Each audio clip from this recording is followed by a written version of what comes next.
আজ বৃহস্পতিবার, কিছু ফুল বেশি বিক্রি হবে। হ্যাঁ, সঙ্গে বেশি করে বেলপাতা, তুলসী পাতা আর দুব্ব। ভালো কিছু নীলকণ্ঠ পেলে মালা গেঁথে নেব।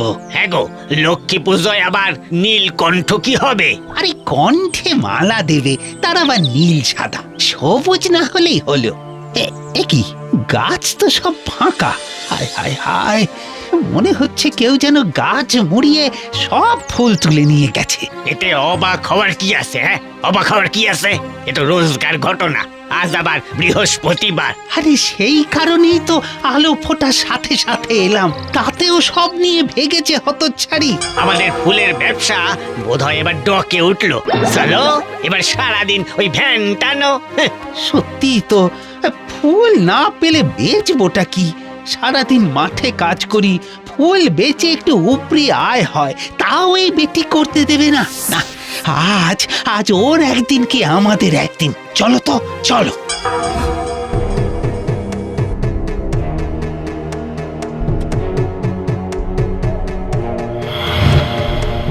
আই বলি, এত ফুল তুই পেলি কোথা থেকে? হ্যাঁ, কেন বাগান থেকে? বলি বগনটা কি তোর একার? একার কেন হবে? আর সেই কথাই বা আবার আমি কখন বললাম? বলতে হয় না, নমুনা দেখছি তো, সব ফুল মুড়িয়ে তুলে এনেছিস না? ও মারা যাওয়ার পর আমার রোজগার বলতে সারাদিনই এইটুকুই। ঘরে ছোট বাচ্চা, দুধের খরচ তুলতে পারি না। হ্যাঁ, এই নাকে কান্না এবার মোড়লের কাছে কাঁদিস। আই চল চল চল বলছি। নতুর বউ, ও নতুর বউ, দেখো নতুর বউ, এভাবে চলতে পারে না। অন্ধকার থাকতে থাকতে সব ফুল গিয়ে তুলে নাও, আর অন্যেরা ফুল পায় না। হুজুর, আমার যে আর কোনো কাজ নেই হুজুর। ও থাকাকালীন তো আমাকে ভাবতে হয়নি বলুন। কি করব আমি এখন? ওই জমি তো সবার হুজুর, ওই বাগান তো সমবায়ের বাগান। সেই জন্যই তো তুমি একা ওই জমির সব ফুল তুলতে পারো না। সবাই একসঙ্গে তুলবে, তারপর সবাই চলে যাওয়ার পর যদি কিছু পড়ে থাকে সেইটা আলাদা করে তুমি নিতে পারো। এখন থেকে একলা আগে আগে গিয়ে আর ফুল তুলবে না, এটা আমার নির্দেশ। তাহলে তাহলে আমি কোথায় যাব?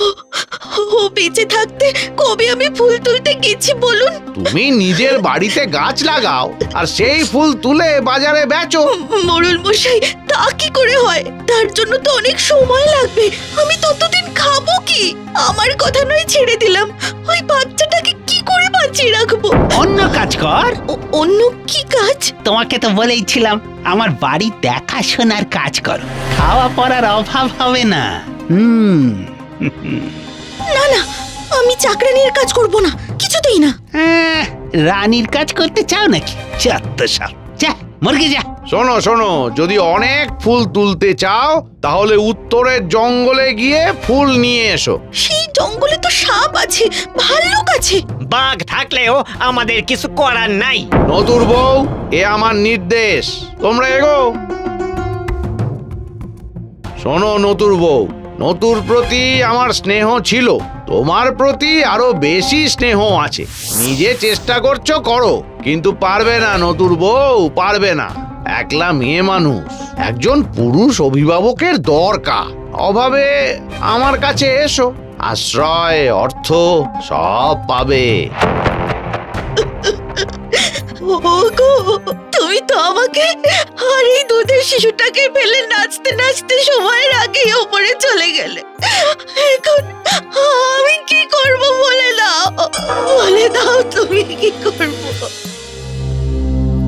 শুনেছি ওই জঙ্গলে নাকি সত্যি সত্যি ভয়ঙ্কর বিষাক্ত সাপ আছে। আরে আছেই তো। কেন কেন গতবার তো জামাল মিয়া কাঠ কাটতে গিয়ে সাপের সবলে মরল, মনে নেই? হ্যাঁ, যারা কাঠ কাটতে মধু আনতে যায় তাদের মুখেই শুনেছি ওই মধুর লোভে ভাল্লুকও আসে। বাঘের উৎপাতও আছে। মোড়লে ঠাকুরদা তো ওই জঙ্গলেই বাঘের থাবায় প্রাণ দিয়েছিল। হ্যাঁ, শরীরটাও তো পাওয়া যায়নি বলে শুনেছি, শুধু বাঘের পায়ের দাগ। হ্যাঁ গো, নতুর বউরে কি পাঠানো ঠিক হলো? থামো তো, ওকে তো আমি অন্য কাজের সুযোগ দিয়েছিলাম, নিল না। ব্যাস, আমাদের আর কি করার আছে?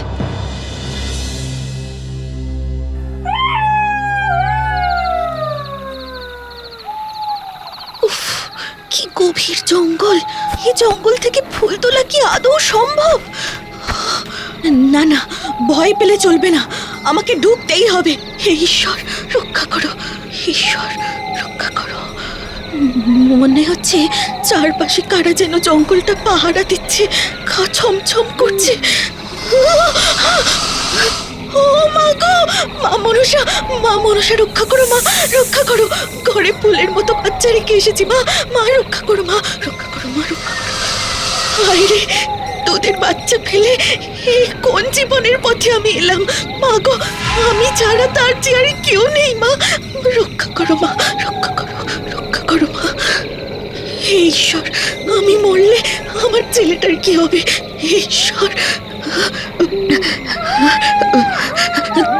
তোরা তোরা যা যা, যা, চলে যা, যা বলছি, যা।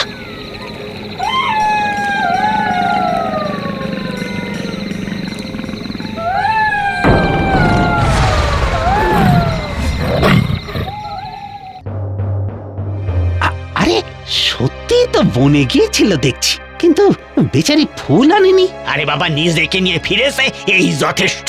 অজয়, আমার প্রস্তাবটা বনে আছে তো?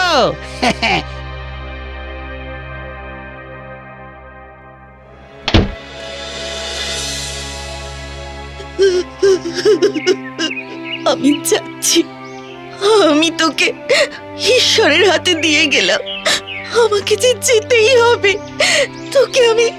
তোকে আমি চাকরানির ছেলে হতে দেব না, কিছুতেই না।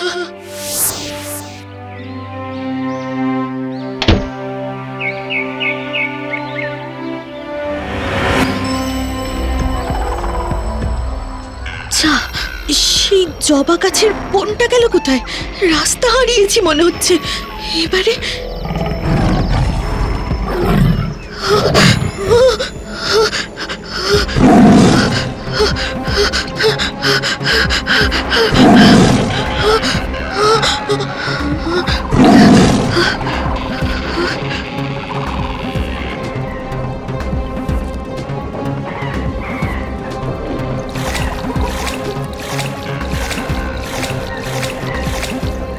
কি বলছো? যাবো? যাই?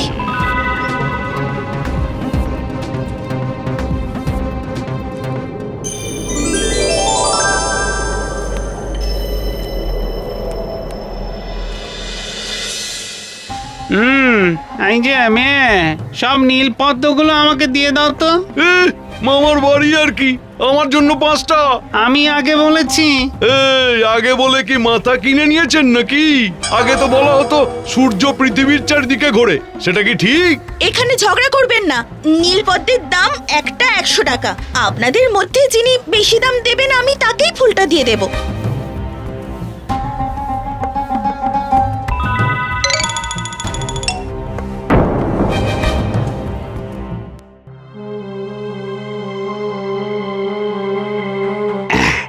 এবার পেছন পেছন গিয়ে শুধু দেখে নিতে হবে বেটি কোত্থেকে ফুল পাচ্ছে।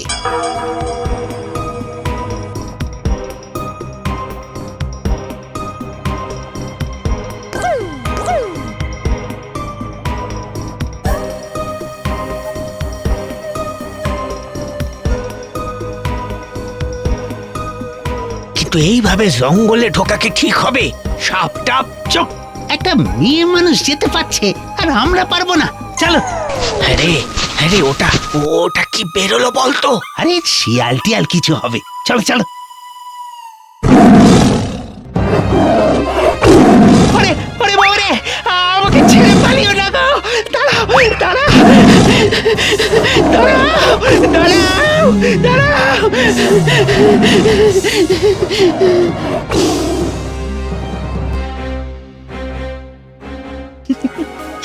মোড়ল মশাই বলেছিল আমার পুরুষ অভিভাবক প্রয়োজন। এই তো আমার পুরুষ অভিভাবক।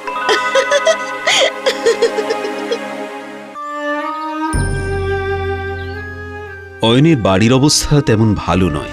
বাবা অবসর নেওয়ার পর থেকে আর্থিক অবস্থা আরো খারাপ হয়েছে। সেই জন্য গ্র্যাজুয়েট হওয়ার পর থেকেই গত 1 বছর ধরে অয়ন শুধু একটা চাকরি খুঁজে চলেছে পাগলের মতো, কিন্তু কোনো অফিসেই তার কাজ হচ্ছে না। মা বাবাও তার উপরে বিরক্ত। প্রায় রোজই অয়নের মা তাকে নানাভাবে বলেন যেমন করে হোক একটা কাজ জোটাতে। সেদিন খবরের কাগজে একটা চাকরির বিজ্ঞাপন চোখে পড়ল অয়নের।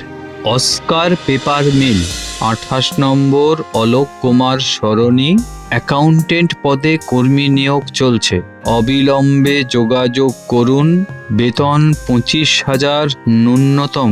কতদিন আর এইভাবে ঘরে বসে কাটাবি? তোর বাবারও তো বয়স হচ্ছে, এবার একটা কাজের চেষ্টা কর বাবা। মানুষটা একা হাতে কত দিক সামাল দেবে বলতো? আচ্ছা, তোমার কি মনে হয় মা, সে চেষ্টা আমি করছি না? শুধু চেষ্টা করলেই হবে না, সংসারের হালটা এবার তোকেই ধরতে হবে।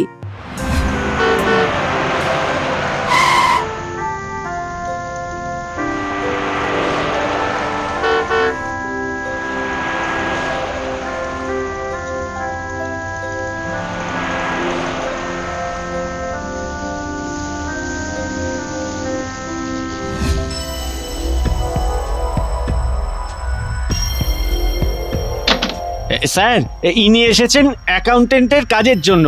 ও আইসি। সিভি অ্যাপ্লিকেশন দেখি।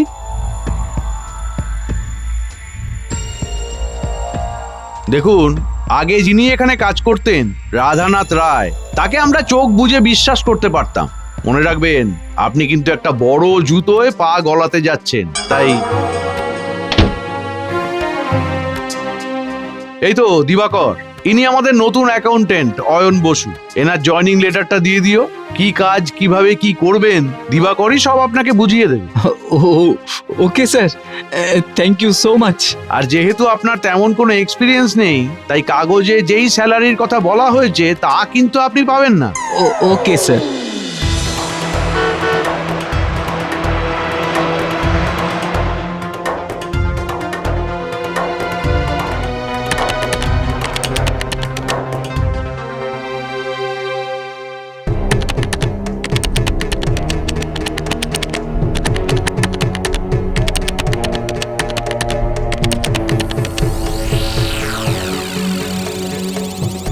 অয়ন বাবু, অয়ন বাবু,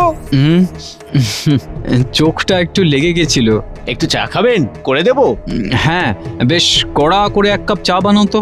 একটানা কাজ করে বেশ একটা ঝিপ মতন চলে আসছে। হ্যাঁ, এ কি? মার্চ মাসের হিসেবটা করতে করতে চোখটা একটু লেগে এসেছিল, কিন্তু হ্যাঁ পাক্কা মনে আছে মার্চ মাসের হিসেবটাই করছিলাম। কিন্তু এখানে তো অগাস্ট পর্যন্ত সব হিসেব কমপ্লিট। কি হয়েছে বাবু? আপনাকে আপনাকে এরকম লাগছে কেন? কিছু না, তুমি যাও যাও এখান থেকে।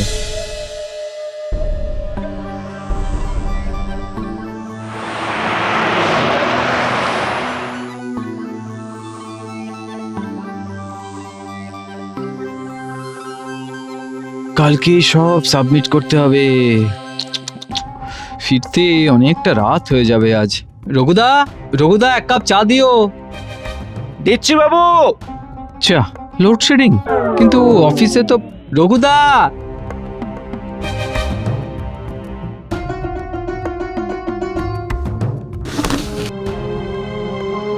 কে কে- কে ওখানে? কে আপনি? প্রশ্নটা তো আমার করা উচিত। কে আপনি? এখানে কি করছেন? মানে কি হয়েছে বাবু?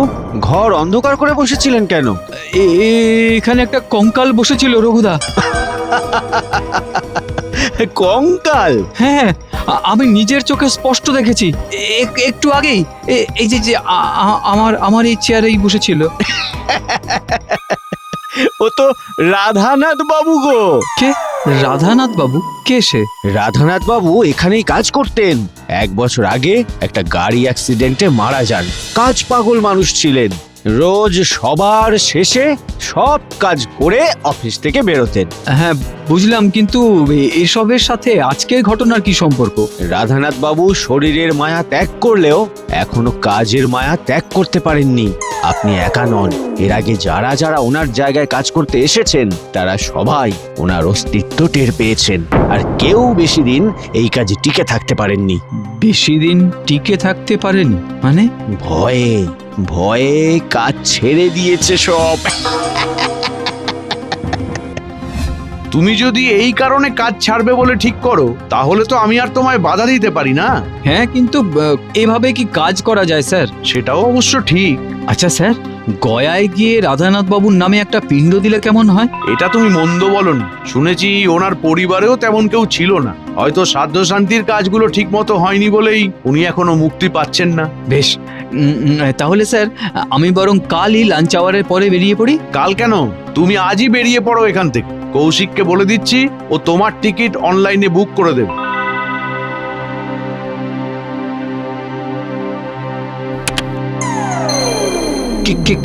কে নেভালো আলোটা? এই তোর সাহস তো কম নয়। এই সেদিনের ছেলে, তুই কি না আমার অফিস থেকেই আমায় তাড়িয়ে দিবি? না না না, দেখুন আপনার বোধহয় কোথাও একটা ভুল হচ্ছে। আমি আপনাকে তাড়াতে না, মুক্তি দিতে চাই। চাই না আমার মুক্তি। তুই আমায় মুক্তি দেওয়ার কে? শোন ছেলে, তোকে যদি আর এখানে দেখেছি কখনো, সেই দিনই হবে তোর শেষ দিন।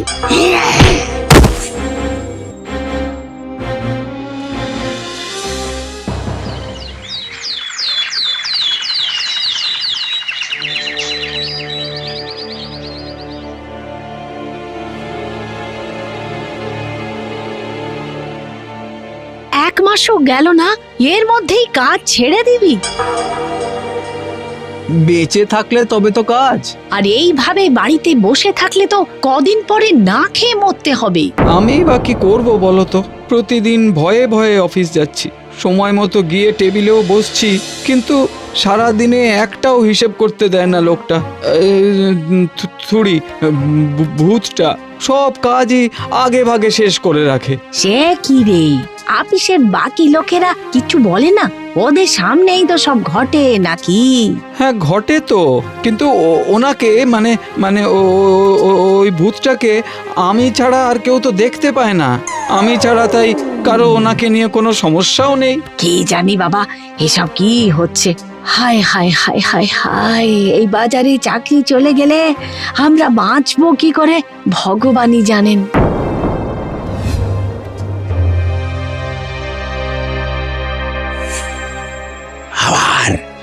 আবার এসেছিস তুই? আচ্ছা আমার কথাটা একটু শুনুন আগে। কি কথা শুনবো তোর? বেরো, এক্ষুনি বেরো, বেরো এখান থেকে বলছি। বাড়িতে বুড়ো বাবা মা রয়েছেন, কাজটা আমার খুব দরকার।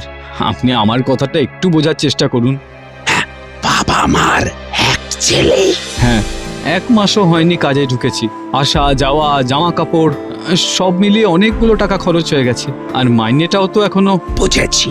তাই বলছিলাম কি, চুপ কর, আমার কথা শোন। চুপচাপ অফিসে যাবি, গিয়ে আমার চেয়ারে বসে থাকবি। কাজ যা করার সেটা আমিই করব।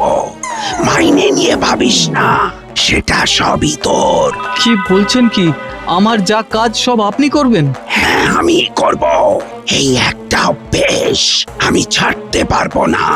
আর ফের যদি তুই কখনো গড়ায় আমার পিণ্ড দেওয়ার কথা ভেবেছিস, তাহলে তোর পিণ্ডি কিভাবে চটকে দিতে হয় তা আমার জানা আছে।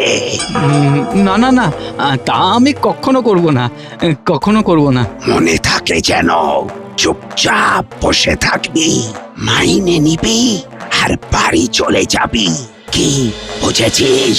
হ্যাঁ হ্যাঁ হ্যাঁ, বুঝতে পেরেছি। যা, এবার উপরে যা।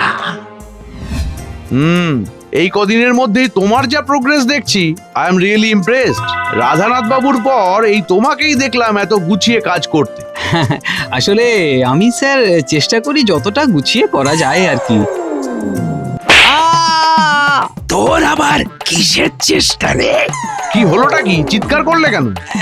না স্যার, কিছু না, মানে ওই আপনি বলছিলেন না যে কাজের প্রোগ্রেস, ইমপ্রুভমেন্ট, এ সবই আসলে রাধানাথ বাবুর আশীর্বাদ স্যার। তাই বুঝি?